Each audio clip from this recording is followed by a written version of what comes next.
우리 하나님의 말씀 시편 55편 1절에서 11절까지 있는 말씀 보겠습니다. 시편 55편 1절에서 11절까지 한 절씩 교독하겠습니다. 제가 먼저 1절 읽습니다. 하나님이여 내 기도에 귀를 기울이시고 내가 간구할 때에 숨지 마소서.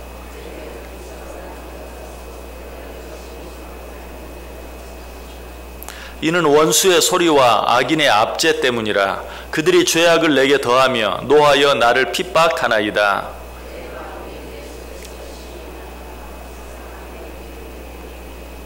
두려움과 떨림이 내게 이르고 공포가 나를 덮었도다.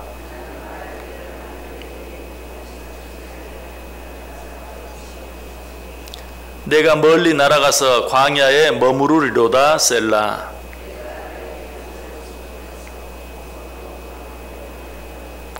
내가 성내에서 강포와 분쟁을 보았사오니 주여 그들을 멸하소서. 그들의 혀를 잘라버리소서.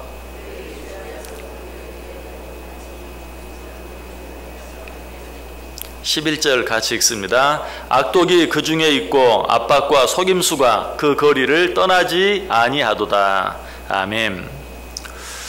시편 55편 생각해 보게 되었습니다. 시편 55편은 시편 54편과 마찬가지로 다윗이 지은 시입니다. 그러나 다윗이 이 시를 어떤 일 속에서 지었는가 하는 것은 정확하지 않습니다. 시편 54편은 그 배경이 분명하게 나와 있죠. 다윗이 사울에게 쫓겨 시방무지에 숨었을 때 10사람들이 다윗을 보고 그를 사울에게 밀고 하였을 때 지은 시다라고 표제가 분명히 나와 있는데 55편은 그런 표제가 없는 것을 보게 되죠.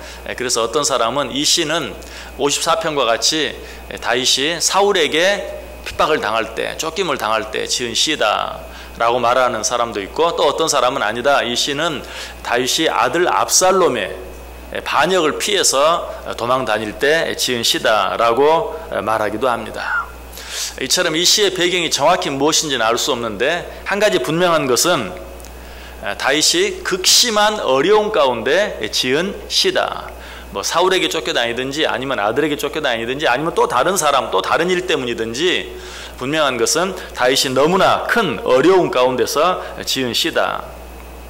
어떻게 그걸 알 수 있습니까? 2절 뒷부분부터 읽어보면 내게 굽히사 응답하소서. 내가 근심으로 편하지 못하여 탄식하오니 이는 원수의 소리와 악인의 압제 때문이라. 그들이 죄악을 내게 더하며 노하여 나를 핍박하나이다. 내 마음이 내 속에서 심히 아파하며 사망의 위험이 내게 이르렀도다. 두려움과 떨림이 내게 이르고 공포가 나를 덮었도다. 자, 다윗이 얼마나 큰 어려움 가운데 있는가 하는 것을 우리가 쉽게 알 수 있죠. 보통 사람들이 당하지 않는, 정말 세상에서 당하는 고통 가운데 가장 극심한 그런 고통 가운데 있는 것을 알게 돼요. 그 사실은 6절 이하를 통해서도 또 알게 됩니다. 나는 말하기를 만일 내게 비둘기같이 날개가 있다면 날아가서 편히 쉬르로다. 내가 멀리 날아가서 광야에 머무르로다. 셀라. 내가 나의 피난처로 속히 가서 폭풍과 광풍을 피하리라 하였도다. 내가 만약 날개가 있다면 새처럼 날아가서 피하겠다. 그런데 어디로 날아가서? 광야로 날아가서 거기서 머무르겠다. 광야 어떤 곳입니까? 그냥 거기에 지내기도 힘들고 어려운 것이 아무것도 없는 그런 것이 광야죠. 그런데 얼마나 힘들고 어려웠으면 내가 새처럼 날개가 있다면 날아가서 저 멀리 있는 광야에 가서 머무르겠다. 차라리 그것이 낫겠다 라고 말하고 있는 그런 모습을 보게 돼요. 역시 다윗이 얼마나 지금 힘들고 고통스러우면 그렇게 말했겠는가 하는 것을 짐작해 볼 수 있어요. 그러나 그 고통이 아무리 심하다 할지라도 어떤 그 사회가, 지금 다윗이 머무르고 있는 이 예루살렘 성이 공의가 통하고 정의가 통하고 하는 그런 곳이었다면 일말의 어떤 희망이라도 있었을 거예요. 그래, 조금만 더 참고 견디자. 그러면 곧 이 문제가 해결될 것이다 하는 그런 소망이라도 있을 것인데, 그런 소망조차도 전혀 없는 것을 알게 돼요. 자, 사람들이 다윗을 뭐라고 칭송했습니까? 사울의 죽인 자는 천천히요, 다윗의 죽인 자는 만만이다 라고 말했어요. 자, 그런데 지금 이 시를 다윗이 사울에게 쫓길 때 지은 시라고 가정해 보세요.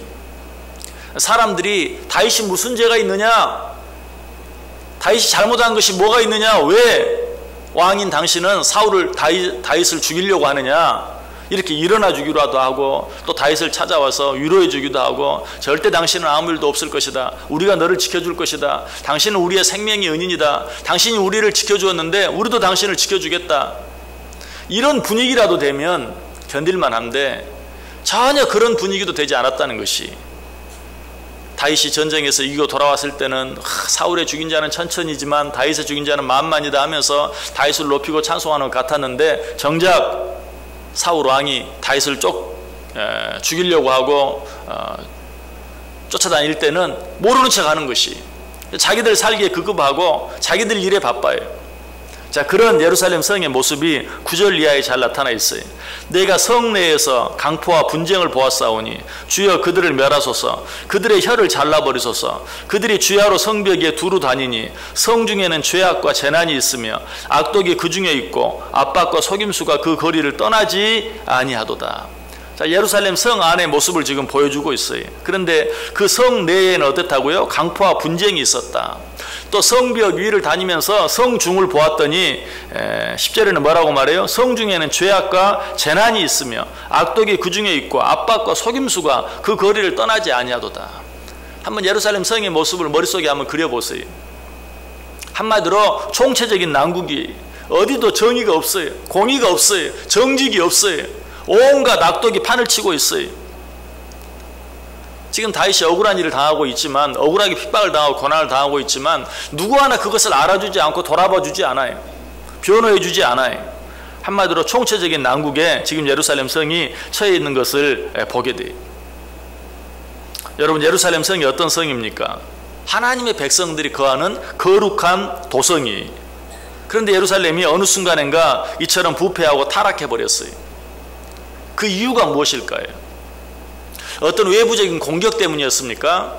아니, 방금 읽었던 것처럼 모두 다 내부적인 문제 때문이에요.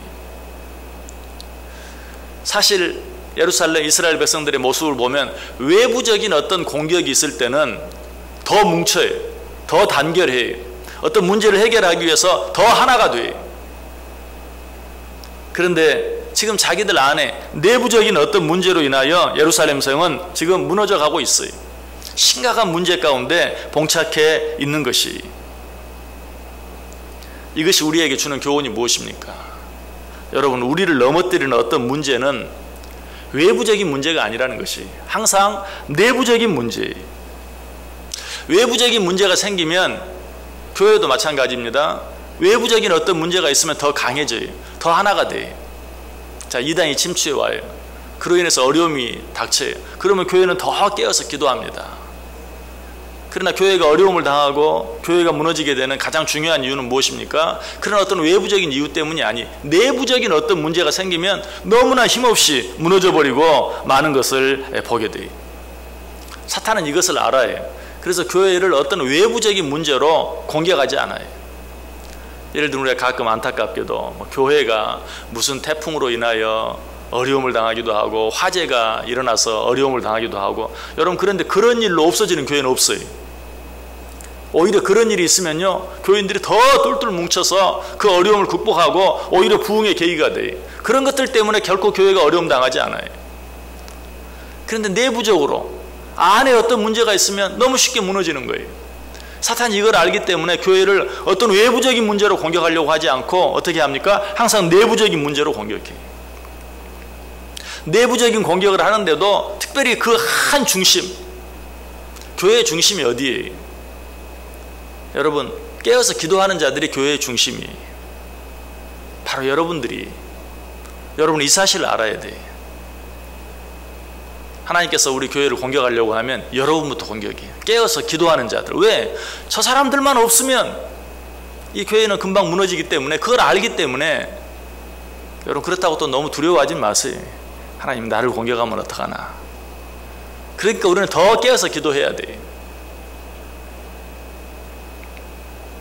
여러분, 이것은 꼭 교회적인 문제뿐만 아니 우리 개인 한 사람 한 사람도 마찬가지. 사탄이 우리를 넘어뜨릴 때 어떤 우리의 외부적인 어떤 문제로, 어떤 뭐 물질의 문제라든지 어떤 환경의 문제라든지 이런 문제를 가지고 우리를 공격하는 게 아니고, 우리 자신은 어떻습니까? 작은 교회죠. 하나님께서 부르셔서 당신의 자녀 삼으신 하나님의 교회예요. 나 한 사람이 교회예요. 자, 아까 우리가 신월 중부 교회라고 말하는 이 교회를 악한 사탄이 무너뜨리기 위해서 어떻게 한다? 내부적인, 또 그 내부 가운데서 단 중심부부터 공격한다. 하나님께서 불러내주신 작은 교회인 나도 마찬가지. 하나님이 나를 공격할 때도 외부적인 뭐 어떤 사람을 통해서 어떤 물질의 문제로, 외부적인 어떤 환경의 문제로 나를 공격하는 것이 아니라 나의 내부로부터 나를 공격이. 어떻게? 내 안에 원망하는 마음을 집어넣습니다.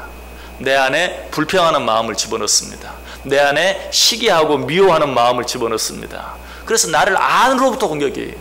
여러분, 이런 마음이 생기면 사람도, 나 개인도 외적인 어떤 문제에 대해서는 더 하나 되고 더 정신을 바짝 차리고 더 참고 견디고 하는데, 내 안에서 원망하는 마음이 생기고 불평하는 마음이 생기고 미워하고 시기하는 마음이 생기면 그거는 감당할 수가 없어요.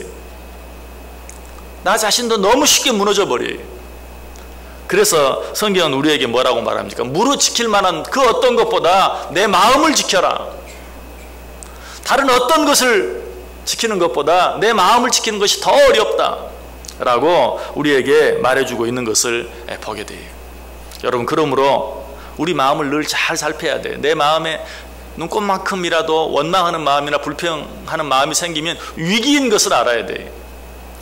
외적인 어떤 문제, 여러분, 그게 위기가 아니에요. 그건 우리가 위기인 줄 알잖아요. 그렇기 때문에 위기가 아니에요. 위기인 줄 아는 건 위기가 아니에요. 그러나 내 안에 조그만 원망하는 마음, 불평하는 마음, 이런 마음이 생길 때 우리는 위기의식을 느끼지 않아요. 그냥 당연히 그렇다고, 누군가 나에게 잘못했기 때문에 내 안에 미워하는 마음이 생기고 시기하는 마음이 생기고 원망할 만한 이유가 있으니까 원망하고 불평할 만한 이유가 있으니까 불평한다고 생각해요. 설령 그렇게 할 만한 이유가 있다 할지라도 그것이야말로 위기예요. 우리는 그 사실을 알고 더욱더 어떻게 해야 합니까? 우리의 마음을 지킬 수 있어야 한다.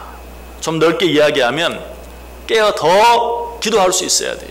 그러한 때일수록 하나님의 전신갑주로 나를 무장하고 나를 잘 지킬 수 있어야 돼요. 그래야 내가 넘어지지 아니하고, 그래야 우리 가정이 넘어지지 아니하고, 그래야 우리 교회가 넘어지지 아니하는 것이. 찬송가 288장 가운데 이런 찬송이 있죠. 주 안에 기쁨 누림으로 마음의 풍랑이 잔잔하니 세상과 나는 간 곳 없고 구속한 주만 보이도다. 주 안에 기쁨을 누리고 마음의 풍랑이 잔잔해지니까 어때요? 세상과 나는 간 곳 없고 내 어떤 환경, 여건 이런 것들은 보이지 않고 오직 누구만? 구속한 주만 보인다. 환경이 문제가 아니. 내 마음이 주의 은혜로 기쁨이 넘치면 내게 어려움이 되는 것 같고 내게 위기가 되는 것 같은 그런 환경은 눈에 보이지도 않아요. 어디론가 사라져버리고 없어요. 오직 구속한 주만 보인다. 모든 것이 무엇의 문제예요? 마음의 문제. 내 마음에 풍랑이 이는 게 문제예요. 오늘 하루도 여러분의 마음을 잘 다스리시길 바랍니다.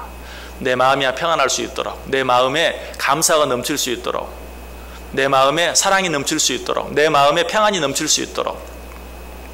환경이 그렇지 못한데 어떻게 그렇게 합니까? 그렇기 때문에 내 마음을 지켜야 돼요.